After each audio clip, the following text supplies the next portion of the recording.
E aí galera, beleza? Tudo tranquilo? Professor Thiago Ferreira, professor de Biologia, e seja muito bem-vindo ao nosso canal. Na videoaula de hoje, grupo dos quelicerados, que antigamente eram abordados como aracnídeos, beleza? Então, uma boa aula!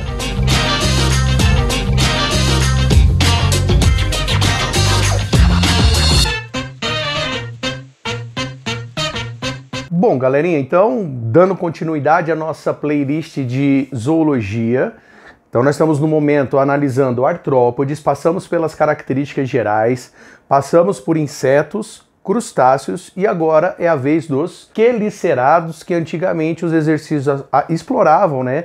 Abordavam ainda com o termo de aracnídeos. Pode aparecer em algum exercício ainda? Pode, tranquilamente, tá? Mas o nome oficial é quelicerata, pelo fato de a quelícera ser uma estrutura comum, né, a todos os representantes desse grupo. E por falar nos representantes, nós temos dois que são muito clássicos. As aranhas, que por ser maioria no grupo, faziam a referência ao uso de aracnídeos, e os escorpiões, que também aí são bem famosos. Mas nós temos outros também que são poucos expressivos, mas assim, a gente conhece de alguma forma, né, faz alguma associação. Eu coloquei aqui os ácaros, mas eu poderia ter colocado também carrapatos, os opiliões.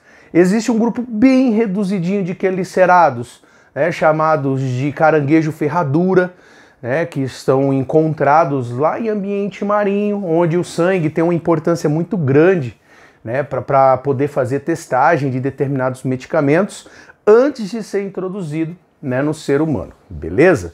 Tá, então, o nosso momento da aula vai ser dividido em uma abordagem estrutural anatômica, né, de uma aranha, que é o principal representante no grupo. E aí, nesse momento, nós também vamos fazer umas considerações em relação aos escorpiões, né, não pode deixar de ser lembrado.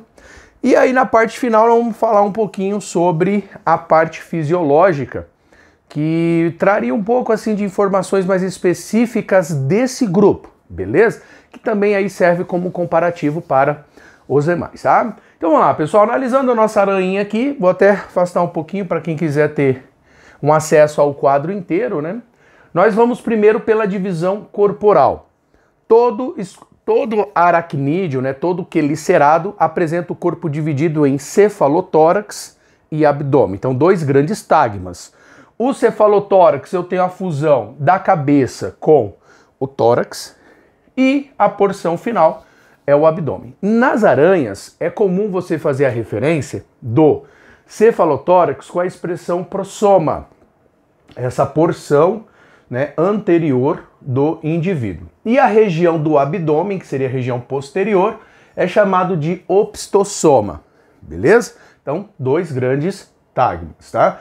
Na região do cefalotórax, nós vamos encontrar outros apêndices, né? E aí nós vamos encontrar um conjunto de 5 pares de apêndices. 4 deles são locomotores, que eu coloquei aqui, ó. São as patas ou pernas. E aí eu tenho 4 pares, 4 de um lado, 4 de outro, totalizando 8 pernas, beleza? Então são essas, ó. 1, 2, 3, 4. 1, 2, 3, 4 pares de pernas, beleza? E aí eu falei que eram 5 apêndices, né? Então o quinto par de apêndices, ele é chamado de pedipalpos. Os pedipalpos não são estruturas relacionadas à locomoção, e sim para auxiliar no processo de alimentação. Então aqui na nossa aranha, ó, aqui está um pedipalpo e aqui está o outro pedipalpo, que vai ter uma função de empurrar o alimento para o interior da boca, né, após o processo de digestão. Nos escorpiões, os pedipalpos são modificados naquelas famosinhas pinças clássicas, tá?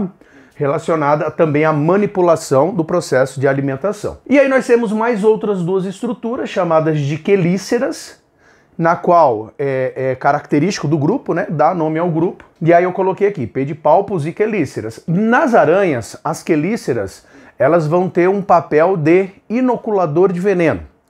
Então eu destaquei essa porção frontal aqui e coloquei como se ele estivesse vendo de frente, tá? Então você vai ter o destaque dos olhos simples, já vou comentar sobre eles.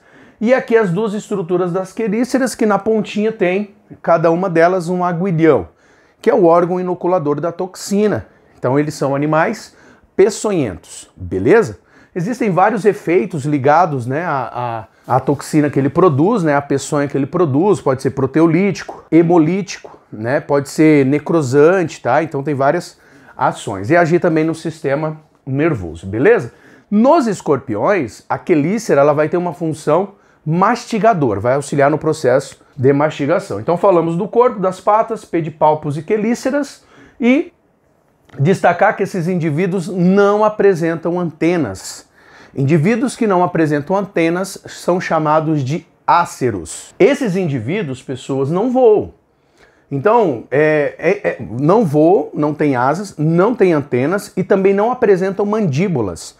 Então é fácil de distingui-los quando você faz comparativo corporal com outros indivíduos. E faltou destacar a presença de apenas olhos simples. Esses olhos simples podem ser de 5 a 8. Nesse caso eu fiz a representação de 8 olhos. Eles conseguem formar imagem, eles conseguem enxergar profundidade e eles conseguem perceber luminosidade, claro e escuro, através de estruturas de ocelos, tá? Lembra que a gente viu lá em grupos anteriores, tá? Na região do abdômen eu tenho o local onde eu tenho as principais estruturas viscerais do indivíduo e na porção posterior eu tenho glândulas com a função de produzir a teia, né? São as chamadas fiandeiras. E aí eu posso encontrar aranhas que vivem isoladas, sem formar a teia, mas produzem o fio guia. E já tenho aranhas que produzem a teia, né? Aquela estrutura clássica. E aí ela é mais, como é que eu posso falar? Estacionária. Ela fica mais quietinha no canto, aguardando a presa, né, cair sobre aquela estrutura. Beleza, pessoal? Vou projetar rapidão aqui a imagem de um escorpião para a gente comparar com a aranha que a gente acabou de ver, beleza?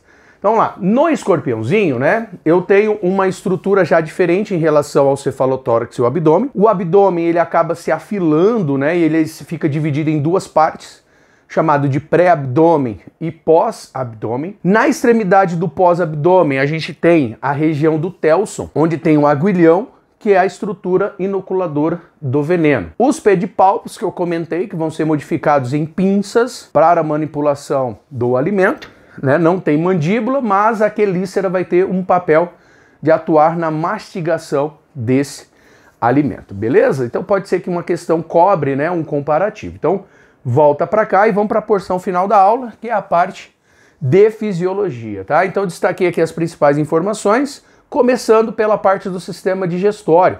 Todos eles são carnívoros, né? Então eles vão se alimentar principalmente de insetos. Né, o alvo principal. É importante destacar que a grande maioria deles apresentam a produção da peçonha, tem a estrutura inoculadora da peçonha, e aí, junto com essa peçonha, é liberada, né, através de glândulas que ficam ali localizadas próximas, enzimas digestivas. Então é interessante destacar que a digestão ela é extracorpórea, acontece fora do corpo. Depois, com a ajuda do pedipalpo, né, vai empurrando esse alimento para dentro, e ali lá vai terminar o processo de digestão num tubo digestório completo. No processo de respiração, né, nós temos duas formas clássicas de respiração. A primeira são chamados pulmões foliáceos, ou também chamados de filotraqueias. Seria uma estrutura mais rudimentar, acredita-se que é uma estrutura mais primitiva em relação às traqueias encontradas nos insetos, mas que cumpre uma função muito semelhante, tá? E alguns aracnídeos, né, quelicerados, também apresentam as traqueias como, né, estrutura de respiração. Tranquilos? No processo de circulação, nós temos ainda aqui a ideia da circulação aberta, ou também chamada de lacunar. Esses indivíduos apresentam um líquido circulando lá chamado de hemolinfa, que apresenta um pigmento respiratório chamado de hemocianina. E aí auxiliando para o transporte de oxigênio, beleza?